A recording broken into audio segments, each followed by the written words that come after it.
We have some visuals now coming in. It's a press briefing by another minister in the government.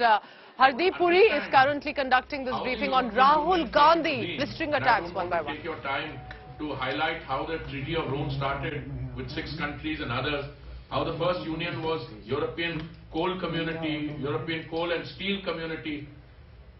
These are sovereign countries which have joined in order to produce.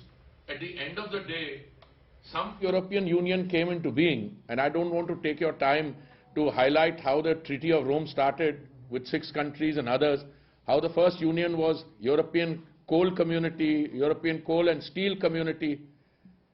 These are sovereign countries which have joined in order to produce, at the end of the day, some kind of a customs union, a tariff union, and where they've even decided to have a common foreign and security policy. These are independent states. To compare that to the Indian states, look, we are the world's largest democracy. On that there is no doubt. We are the world's oldest democracy. On that also there is no doubt.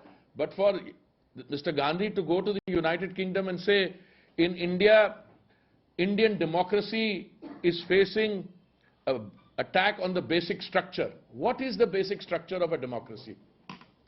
Number one, freedom of speech, civil liberties, a free press, an independent judiciary. Which of these constituent components which make up Indian democracy is saying that they are under attack? The free press? I mean, I am a very proud member of the Indian legislature. I see the press having a field day, criticizing the government through print media, through electronic media, through social media. And I think the relationship between the media and the political system, many members of the media ecosystem take great delight in taking credits, taking advertisements from parties which are in opposition to the party, and they give them free play. I have never seen any constraints being placed on anyone. And then he goes on to say, a judiciary. I just saw a participation by very eminent members of the judiciary, including those occupying the highest positions in the judicial system. They say we are under no pressure. In any case, even if they were to say that there is a healthy interactive process going on between the judiciary and the government, there are certain things the government feels, and I believe rightly so, that in a separation between the executive, the legislature and the judiciary, I mean the executive has a role to play. Now if the judiciary encroaches on that, it's our right to say that. But are they under any pressure? On the contrary. We have the judiciary pronouncing on how state systems are to be run. So I think anyone who suggests, even as a private citizen, that Indian democracy is under threat, I think requires serious introspection. But when somebody who is associated, is regarded as the leader of the main opposition party, I mean, they don't have the 10% to be, he can't be called leader of opposition, but still, it is the largest party. I mean, if you look at sheer numbers, to go around and say that Indian democracy is under brutal attack, what is the objective? He's saying, all of you, the ones I am speaking to, the audience I'm reaching out to, which is what? United Kingdom, United States. He doesn't realize there are enough mavericks there who on their own will make statements without understanding what India is. He turns around and says, "Aap kuch kariye." What is he asking for? He's asking for the democratic processes in the United Kingdom to effect change in the Indian Union. Is that what he's doing? It amounts to almost that. Then, you know, a Sikh gentleman gets up there from the audience, or rather he's there, and he says, you know, in Sikhs, minorities are second-class citizens in India. I don't know where he got that from. I mean, I was born in this country 5 years after partition. This country has given me everything that any member of a minority community could. All right, let's leave the Sikhs aside for a moment. He's talking about Sikhs, Christian. अभी हाल में north east में चुनाव हुए हैं. Many of them have large segments of Christian population. So I don't know what it is about Mr. Gandhi's understanding. It's not just a flawed understanding. Is he playing to an agenda? But he should come clean. And to begin with, I think you need closure, and the closure will only come if he apologizes.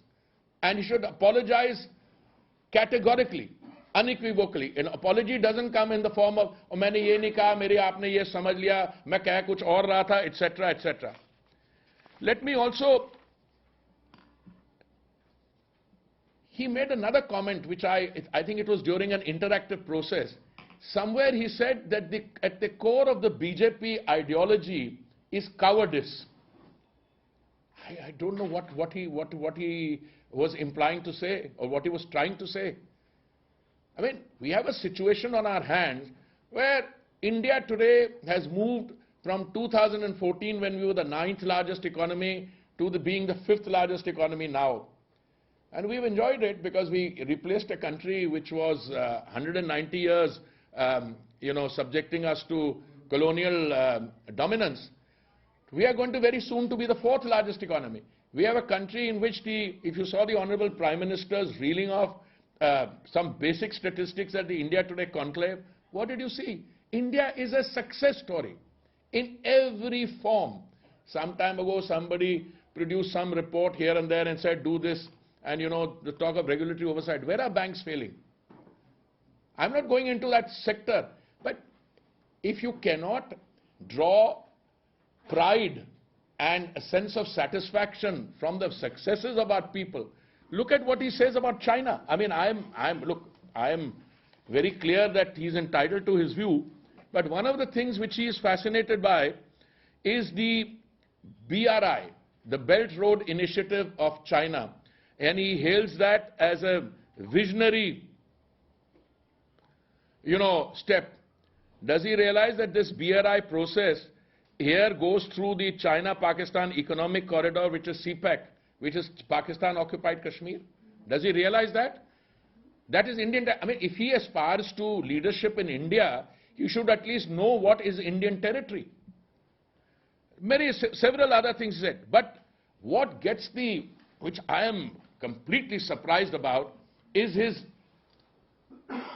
fixation on there being no democracy in India. Look, I am 71 years old. There has been only one occasion in our history when civil liberties and freedom of speech were completely eliminated, and that was in June 1975.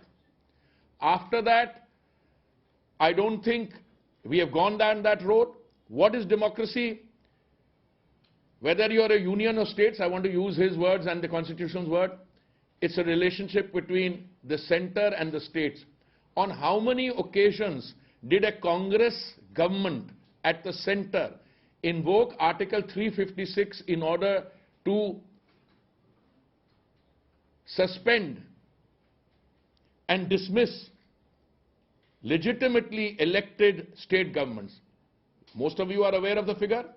I think should be close to 1,000 times. His own grandmother invoked 356, I think at least 50 times.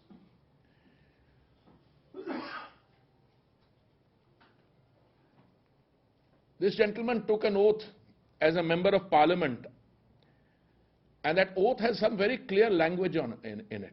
Very clear language in it.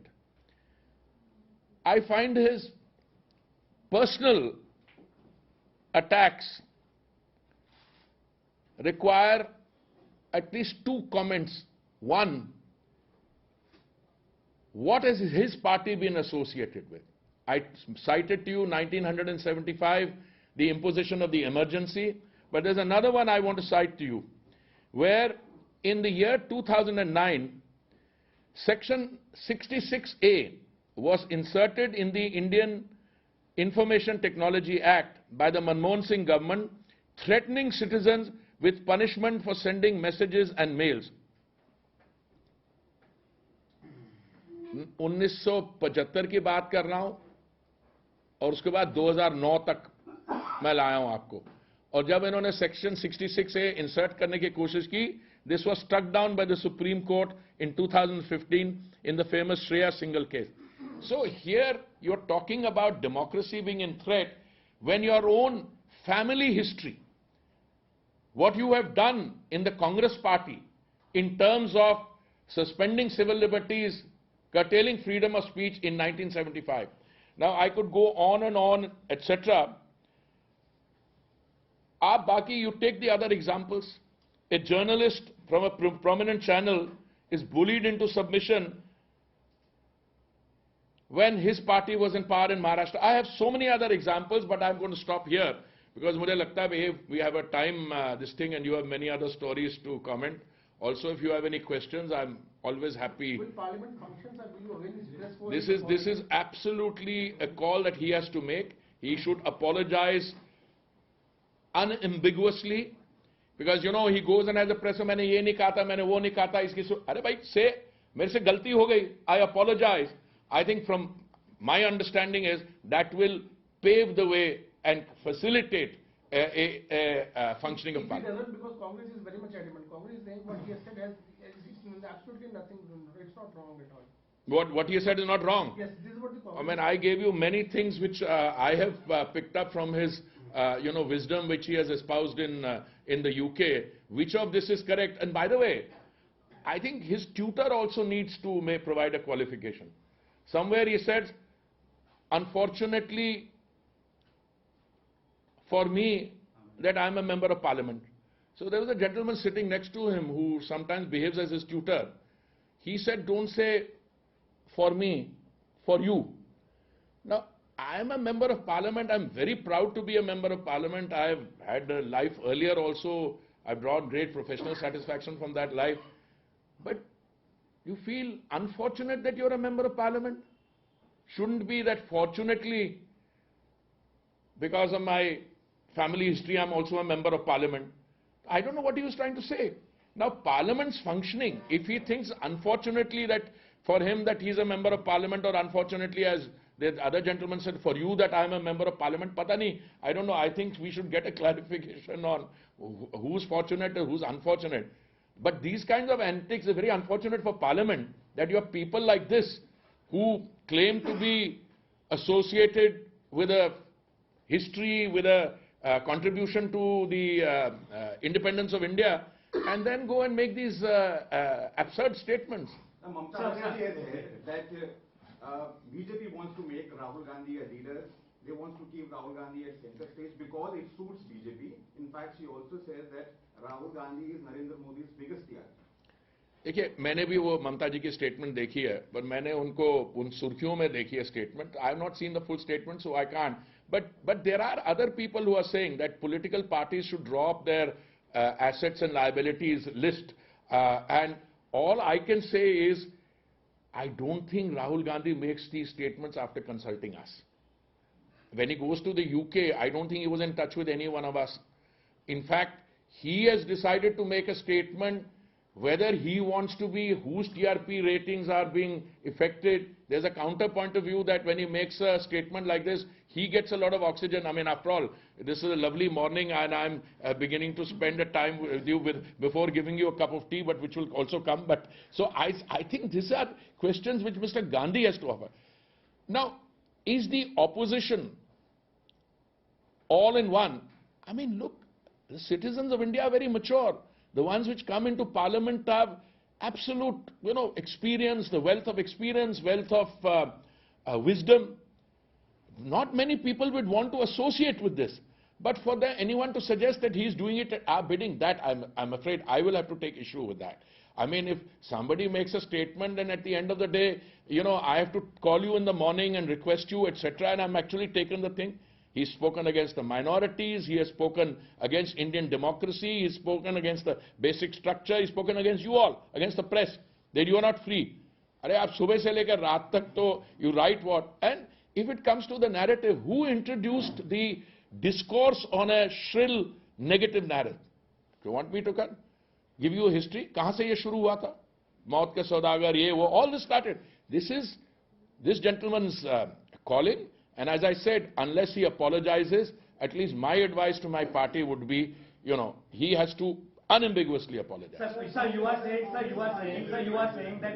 he has to apologize, while the Congress party says that he has not said anything wrong and he will not apologize. But how exactly this deadlock in the parliament will come to an end? Also, I'll tell you something. Again, it's not my calling, I'll be very frank, but I saw my senior colleague, the Honorable Home Minister, answer that question. He said, you will sit down with the speaker and, I'm just quoting the Home Minister. I don't have a plan. It's not my call. I'm not the Parliamentary Affairs Minister. Hanji. Sir, Congress party ये कह रही है कि कल Delhi police के कुछ officers जो है वो राहुल गांधी के घर गए थे. सरकार जो है राहुल गांधी को डराने का प्रयास करे, लेकिन राहुल गांधी है, सावरकर नहीं है. तो एक बार फिर सावरकर को नीचा दिखाने का प्रयास. देखिए पहले तो to get an ass to run a horses race, अब इसके मैंने अंग्रेजी में कुछ कहा, इसको समझ लीजिए. कहां सावरकर जी और कहां ये, छोड़ दीजिए इन चीजों को. मैं को एक सीधी सी बात बताता हूं. दिल्ली पुलिस क्यों गई, ना मैं दिल्ली पुलिस के साथ डील करता हूं, ना मैं उसकी भारत तोड़ो यात्रा पे उसके साथ था.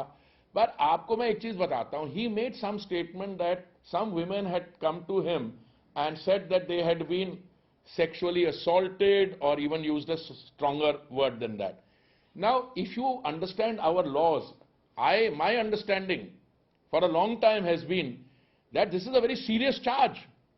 If somebody has been so assaulted, then somebody is obliged to take cognizance. And once that cognizance is taken, the rest follows in automatic fashion. So, if you don't take cognizance, then I think the concerned commission would be wrong. If you take cognizance, then somebody has to go and say, भाई साहब आपने ये statement की है. अगर आप इस कमरे के बाहर जाके किसी के बारे कुछ statement कर देते हो और आज social media आप कह रहे हो constrained है, मुझे तो लगता है इतनी freedom किसी दुनिया में किसी देश में नहीं है. आप एकदम फटाफट कोई charge इधर का होगा उधर का होगा पहुंच जाएगी इधर, फिर क्या होगा उसके बाद? You have to inquire. So somebody is asking him. So I don't know, what did he say? कि कुछ 10 दिन के बाद बताएंगे? Yes, short time, sir, for 7 to 8 days. 8 to 10 days. But he will then jog his memory to find out who told him. No, it's fair enough, but once he provides the information. So I think democracy is a beautiful system where everyone is given equal opportunity in order to be able to, but if you run down the country, what really got my goat was, he said, India is a union of states and it requires negotiation. Whom do you want to negotiate? You want to dismantle the country? That is the issue. When there were certain parts of the country, what is in India now, there was an instrument of accession. They joined certain parts, some princely states. He wants to open it, requires negotiation. No, I am appalled at some of these statements. Sir, one question regarding the state of Punjab. The situation seems to be turning out of the hands. Amrit Pal has now been declared as fugitive. How do you see the I think you're touching on a very important subject that will require a separate press conference, and I'm sure. I spent 39 years as a civil servant. One thing I don't do is to tell you how to run your newspaper or comment on another ministry's this thing. You're absolutely right. There is a lot of prime time which is.